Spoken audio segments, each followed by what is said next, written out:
Qu'est-ce que ça vous apporte,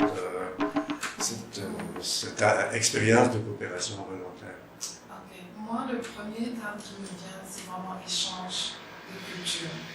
Parce que l'aspect professionnel en tant que tel, pour moi, n'est pas indissociable de la compréhension de la culture. Et je pense que c'est à ce niveau souvent que tout se joue. On vient avec une vision culturelle, avec des codes culturels, et il faut pouvoir se mouvoir dans un autre espace culturel. Et moi, je suis anthropologue, et j'ai fait ma thèse de doctorat en anthropologie. Ça m'a tellement aidé en tant qu'anthropologue de pouvoir m'impliquer ici au CCDG, parce que moi, ça fait 17 ans que je vis au Canada, et même si j'ai des origines africaines, c'est toujours, on va dire, un défi de se réintégrer en contexte africain, et surtout dans un espace culturel qui n'est pas forcément son espace de départ, quoi.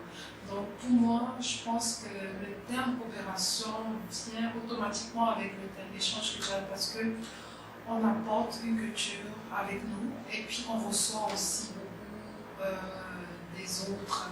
Moi, j'ai appris à comprendre les codes culturels, comment se comporter en entreprise. Et c'est pas seulement la culture d'entreprise, c'est vraiment la culture de la société dans laquelle on est.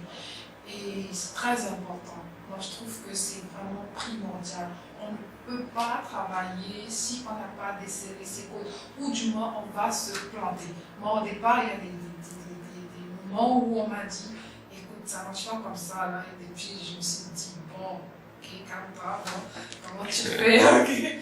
Donc, il y a des ajustements à faire à chaque fois.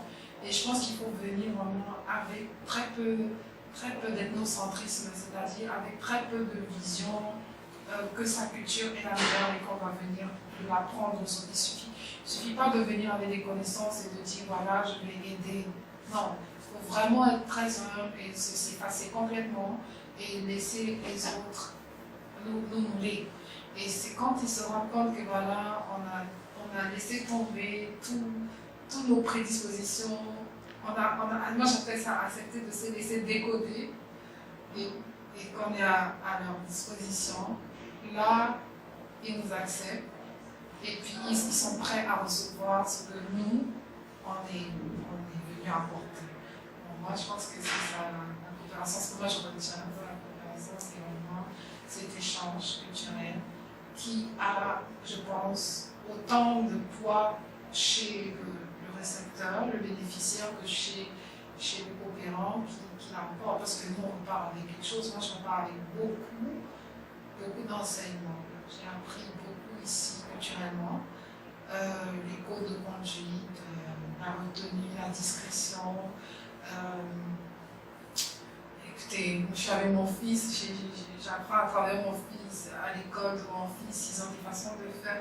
Par exemple, il faut laisser l'enfant, il faut s'abandonner complètement. On ne rentre pas à l'école, on s'arrête au portail, puis on laisse l'enfant aller. Puis c'est vraiment très difficile pour quelqu'un qui vient d'un pays occidental comme le Canada, où il faut avoir accès à son enfant et comprendre tout ce que la maîtresse fait et tout. Là, on nous demande de nous abandonner, il faut faire confiance. Okay? Puis il faut juste attendre de voir son enfant avec des nouveaux résultats pour dire « Ah ouais, il apprend des nouvelles choses quand même. » Donc c'est ça, c'est vraiment cet échange culturel qui nous enrichit de